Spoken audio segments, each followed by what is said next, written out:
Hello everyone, welcome to Study Castle. मेरा नाम है हेमंत बसवाल और हम डिस्कस करेंगे कि इजराइल और फिलिस्तीन के वोलेंस का जो मैटर है उसमें कौन से देश किसका साथ दे रहे हैं, क्योंकि उनके साथ देने से ही आगे का जो पूरा घटनाक्रम है वो डिसाइड होगा। इस वजह से इसको पढ़ना बहुत ज़्यादा महत्वपूर्ण हो जाता है। इससे पहले आप चैनल को सब्सक्राइब कर दीजिए और साथ में बेल आइकन है उसको भी क्लिक कर दीजिए ताकि आपको नेक्स्ट वीडियोज़ की नोटिफिकेशन पहले मिल जाए। इसके अलावा आप टेलीग्राम चैनल भी ज्वाइन कर सकते हैं जिसमें आपको हिस्ट्री के क्वेश्चंस और साथ में चैनल की लेक्चर्स की पीडीएफ भी आपको वहाँ पर मिल जाएगी। बेंजामिन नेतन्याहू हैं इजराइल के प्रधानमंत्री। इन्होंने 25 देशों को थैंक यू बोला था कि इन्होंने इनकी हेल्प की है, जिसमें से Australia, Albania, Austria, Brazil, Canada, Colombia, Cyprus, Georgia, Hungary, Italy, Slovenia, Ukraine आदि शामिल हैं। अब ये जो देश हैं ये थोड़े से प्रो इजराइल हैं और कुछ देश हैं जो फिलिस्तीन थोड़े से थोड़े से क्या जो पूरे के पूरे समर्थन में आ रखे हैं फिलिस्तीन के। और इनके अलावा भी कुछ देश हैं जो कि पूरे के पूरे इजराइल के समर्थन में आ रखे हैं। तो अब ये सारे डिसाइड करेंगे और इनमें से बीच में कुछ ऐसे देश आते हैं जो कि किसी भी देश का साथ अभी नहीं दे रहे हैं, थोड़े से तटस्थ हैं। अब ये सारे आगे के घटनाक्रम को पूरा डिसाइड करेंगे। इससे पहले वीडियो का आप पूरा आनंद ले पाएँ या फिर इसका पूरा यूज़ ले पाएँ, इसके लिए आप एक क्वेश्चन देख लीजिए यहाँ पर। Who is the prime minister of the state of फिलिस्तीन? इसके फिलिस्तीन के जो प्राइम मिनिस्टर कौन है? मोहम्मद अब्बास, मोहम्मद सत्यह, मोहम्मद सलीह और इस्माइल हनीह। तो इनमें से कौन इसके प्रधानमंत्री? आप कमेंट बॉक्स में इसका आंसर दे दीजिए। लास्ट में मैं भी इसका आंसर दे दूँगा। अब अमेरिका है जिसका कहें कि अमेरिका, यूरोप के कुछ देश ऐसे हैं जो कि पूरा का पूरा इजराइल को समर्थन कर रहे हैं। अमेरिका और ये किस सिद्धांत पर चल रहे हैं कि जो जो फिलिस्तीन है वो अपनी जो फिलिस्तीन है वो उसके अंदर कुछ चरमपंथी संगठन है, हमास जैसे चरमपंथी संगठन है जो कि हमला कर रहे हैं, जो कि आम लोगों को मारना चाहते हैं। और इस संगठन के खिलाफ तो अमेरिका ने संयुक्त राष्ट्र में एक बार निंदा प्रस्ताव भी पारित कर चुका है जो कि खारिज हो चुका है। अब इस अवधारणा को ये लोग मानते हैं और कहते हैं कि इससे ही आत्मरक्षा के लिए इजराइल आत्मरक्षा में हमले कर रहा है फिलिस्तीन पे। तो ये गिल्टी किसको मानते हैं? गिल्टी मानते हैं फिलिस्तीनियन लोगों को। और यूरोप के कई सारे देश हैं जो कि ऐसा मानते हैं। आगे हम उसके बारे में डिस्कस करेंगे। अमेरिका ने फिलिस्तीन के रॉकेट हमले के जवाब में इजराइल के आत्मरक्षा के अधिकार का समर्थन किया है कि इनका कहना है कि जो फिलिस्तीनियन जो लोग हमला कर रहे हैं उसके खिलाफ इजराइल को आत्मरक्षा का अधिकार है, तो इस वजह से हमले को ये वैध ठहराते हैं। इसके अलावा ये एक अवधारणा यहाँ पे सेट करते हैं अमेरिकी विदेश मंत्री, एक एजेंडा यहाँ पर सेट कर देते हैं एंटनी ब्लिंकेन की आम लोगों को निशाना बना रहे चरमपंथी संगठन। तो ये तो हो गए हमास के जो लोग हैं और फिलिस्तीनियन जो हमलावर हैं। और उसके अलावा चरमपंथियों को निशाना बना रहे इजराइल। और अब इस तरह से इजराइल का जो स्टैंड है इसको ये वैध ठहरा देते हैं कि ये चरमपंथियों के खिलाफ में जो आम लोगों को मार रहे हैं उनके खिलाफ ही हमला इजरायली गवर्नमेंट है जो कर रही है। तो इन दोनों के बीच में फ़र्क है। तो ये एक तरह से यहाँ पर इन्होंने एजेंडा सेट कर दिया गिल्टी और नॉट गिल्टी के बीच में, और इजराइल हो गया नॉट गिल्टी। इसके अलावा जो अब फ़िलिस्तीन में जो हो रहा है वो तो सबको दिख रहा है कि 200 से ज़्यादा लोग करीब वहाँ पे मारे जा चुके हैं। तो ये थोड़ा-सा मानवाधिकार की बात जो ये करते रहते हैं, इनकी पार्टी है जो बाइडेन की, ये थोड़ा-सा इनको यहाँ पर नुकसान इससे हो सकता है, चुनौती इससे मिल सकती है। इसके अलावा यूरोप के जो देश हैं इनमें ब्रिटिश, फ्रांस, जर्मनी। अब ये महत्वपूर्ण देश हैं जो कि इनमें भी 2 महत्वपूर्ण हैं, फ्रांस और ब्रिटेन। इनके पास क्योंकि वीटो पावर है संयुक्त राष्ट्र सुरक्षा परिषद के अंदर। तो ये तीनों देश हैं, ये खुल के इसी अवधारणा का समर्थन करते हैं कि जो फिलिस्तीनियन जो हमले हैं उनके खिलाफ इजराइल को भी आत्मरक्षा में हमला करने का उसको अधिकार है। अब संयुक्त राष्ट्र की जो बैठक हुई थी उसके अंदर पूरा का पूरा इजराइल ने अपना पॉइंट रख दिया कि हमारा जो एरिया है वो यरूशलेम वाला एरिया हमारा है, वहाँ से हम फिलिस्तीनी लोगों को हम निकालेंगे। तो आप चाहते हो, आप कुछ कर सकते हो तो कर लो, हमारा स्टैंड ये है। अब आप बता दीजिए आप क्या करो। इसी के लिए ब्रिटेन और ये जो सारे देश हैं, ब्रिटेन, फ्रांस और जर्मनी के जो देश हैं, यहाँ पे गवर्नमेंट का स्टैंड तो ये है कि इजराइल का समर्थन कर रही है, लेकिन लोगों का स्टैंड क्या है कि लोग यहाँ पर सड़कों पे निकल आए हैं इसका विरोध करने के लिए। जर्मनी के अंदर भी, फ्रांस के अंदर भी और ब्रिटेन के अंदर भी। ब्रिटेन में इजरायली दूतावास के बाहर भी लोगों ने विरोध प्रदर्शन किया, लेकिन जो बाइडेन का जो बोरिस जॉनसन का जो व्यू है वो इससे अलग है।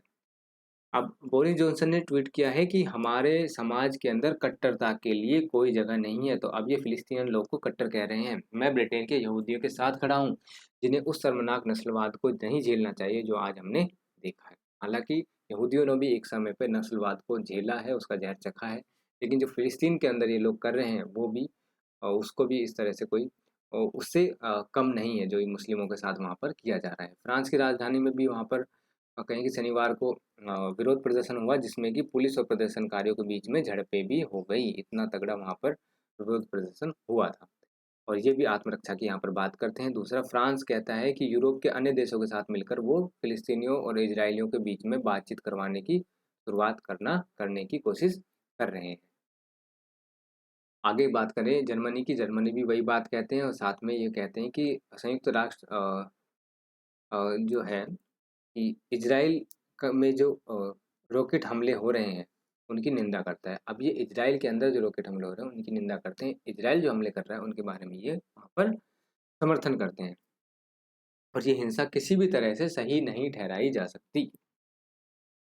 ठीक है, अब पेच कहाँ अड़ता है? पेच यहाँ अड़ेगा कि संयुक्त राष्ट्र जो संघ है उसके अंदर अमेरिका, ब्रिटेन और फ्रांस, इनको मिली है वीटो पावर। इनके अलावा किनको मिली है? अब ये तो हो गए प्रो फिलिस्ट प्रो इजराइल। और इसके अलावा कौन है जिनको वीटो पावर मिली है? वो है चीन, और ये चीन और ये रूस। अब इन दोनों का जो है वो पता नहीं है कि ये क्या चाहते हैं।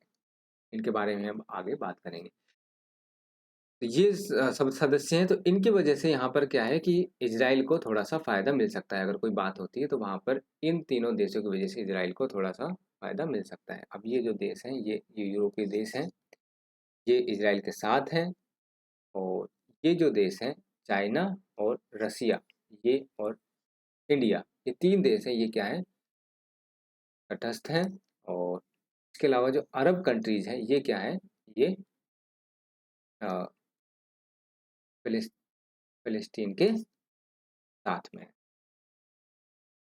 अब फिलिस्तीनियों का खुलकर कौन समर्थन कर रहा है? तो मैंने बताया कि ये जो अरब कंट्रीज हैं ये सारी की सारी उसके आसपास की कंट्रीज मिलकर उसका समर्थन कर रही है, जिसमें कौन है? सऊदी अरब मुख्यतः है, तुर्की, ईरान, पाकिस्तान, कुवैत और खाड़ी के कुछ अन्य आसपास के देश।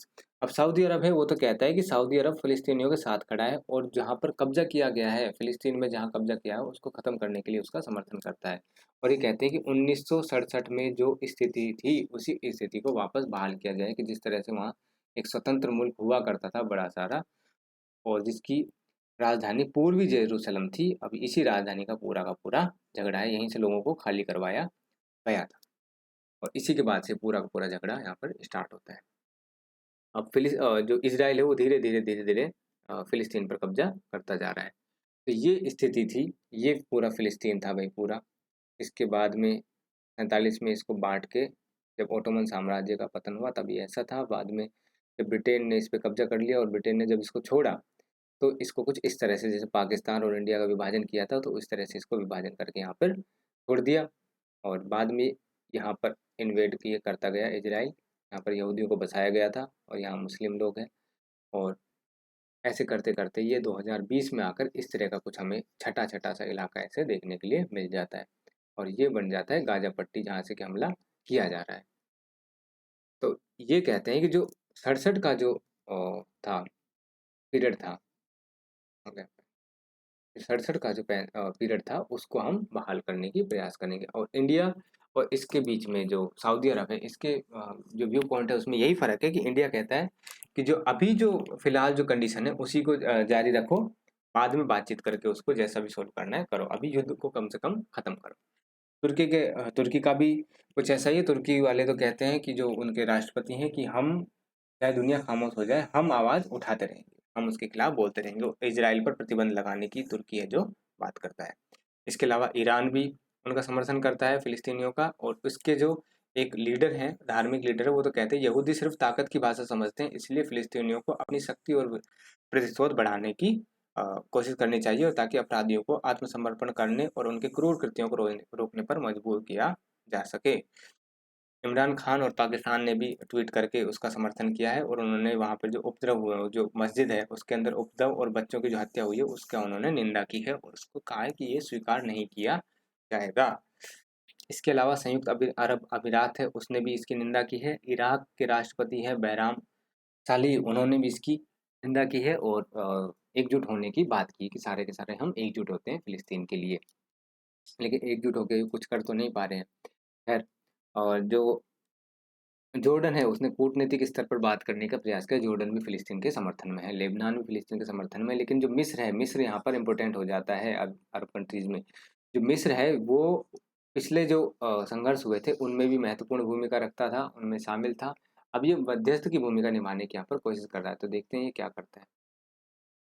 इसके अलावा ये ऑर्गेनाइजेशन ऑफ इस्लामिक कॉरपोरेशन है, ये भी रविवार को बैठक बुलाई। इन्होंने कहा कि हम देखते हैं कि क्या कुछ किया जा सकता है इसी मामले के ऊपर, और चेतावनी दी है इन्होंने कि धार्मिक संवेदनाओं को जानबूझकर ना भड़काया जाए और इस्लामिक दुनिया की भावनाओं को भड़काने की इजरायली कोशिश को हम भयानक परिणाम देंगे। संतुलित देश अब आ जाते हैं, जो मैंने बताया था, भारत, रूस और चीन। अब भारत का जो व्यू है वो तो है कि इसके संबंध हैं जो इजराइल के साथ भी अच्छे हैं और फिलिस्तीन के साथ भी अच्छे हैं, तो हम क्या करें। तो भारत वैसे भी किसी देश के पचड़े में टांग फंसाता नहीं है। और इसके अलावा भारत ने, जो आज मैंने वीडियो बनाया था उसमें बताया था कि फिलिस्तीनियों की जायज़ मांगों का समर्थन करता है भारत। जो राजदूत हैं उन्होंने इसका बयान दिया था। और दो राष्ट्र की जो नीति है वहाँ पे, और कहें कि इसराइल और फिलिस्तीन उसी को लेकर समाधान करने के लिए वचनबद्ध है। तो इसराइल तो कहता है कि सिर्फ हमारा ही राष्ट्र है, फिलिस्तीन कुछ भी नहीं है। उसके बाद रूस है, रूस का कुछ ये कहना है कि इसराइल में जो हिंसा हो रही है उसकी वजह से, इसराइल और फिलिस्तीन में जो हिंसा हो रही है उसकी वजह से उनकी सुरक्षा को खतरा पहुंच सकता है। वहीं चीन का कहना है कि अमेरिका पर चीन सीधा-सीधा निशाना साधता है कि अमेरिका जो है वो हमारे मामले में तो बार-बार आ जाता है कि दीगर जो मुस्लिम है उनका दर्द तो उन्हें दिखाई दे जाता है, लेकिन यहाँ पर जो फ़िलिस्तीन में जो मुसलमानों के साथ किया जा रहा है, जो इज़राइल मुसलमानों के साथ जो कर रहा है, वहाँ पर ये मानवाधिकारों इनको दिखाई नहीं दे रहे। मानवाधिकारों का संरक्षक बनता है अमेरिका, वहाँ पर इसको ये सब दिखाई नहीं दे रहा है और आँख मूंद लेता है। ये थोड़ा-सा तंज कसते हैं। इसके अलावा ये जो संघर्ष है 1 सप्ताह से करीब जारी है, लेकिन ये करीब 1 महीने से जारी है, 1 सप्ताह से काफ़ी क्रूर रूप ले चुका है। और इसकी शुरुआत हुई थी कि पूर्वी यरूशलेम जो है उसको अपनी राजधानी बताता है इज़राइल भी और फ़िलिस्तीन भी, और यहाँ पर शेख जर्रा इलाके से फ़िलिस्तीन परिवारों को निकालने के लिए धमकी दी गई थी, जहाँ से कि ये उनके विरोध प्रदर्शन के बाद में वहाँ पुलिस के साथ इनकी झड़पें शुरू हो जाती हैं और इसके बाद ये पूरा का पूरा मामला युद्ध के रूप में हमें दिखाई देता है। ये पूरा का पूरा मामला था कि अमेरिका अमेरिका और जो यूरोप के जो देश हैं वो, और रूस और चीन, इनके पास तो है वीटो पावर, तो ये कुछ बदल सकते हैं। और साथ में जो अरब कंट्रीज़ हैं, तो अरब कंट्रीज़ ऐसी है कि इनकी कोई आवाज़ नहीं है संयुक्त राष्ट्र संघ में, तो ये कुछ डिसाइड कर सकते हैं रूस और चीन। तो आगे देखते हैं क्या घटनाक्रम रहता है। भारत तो कुछ भी कहने से यहाँ पर बचता है और बचता ही रहेगा। यहाँ पर बात करें, जो क्वेश्चन था, who is the prime minister of state of फिलिस्तीन, तो इसके आंसर है मोहम्मद सत्य। इसका थोड़ा सा प्रोनाउंसिएशन अजीब है, तो मोहम्मद सत्य यहाँ पे इनके प्राइम मिनिस्टर हैं। तो आप वीडियो को लाइक कीजिए, सब्सक्राइब कीजिए और बेल आइकन को क्लिक कर दीजिए। Thank you.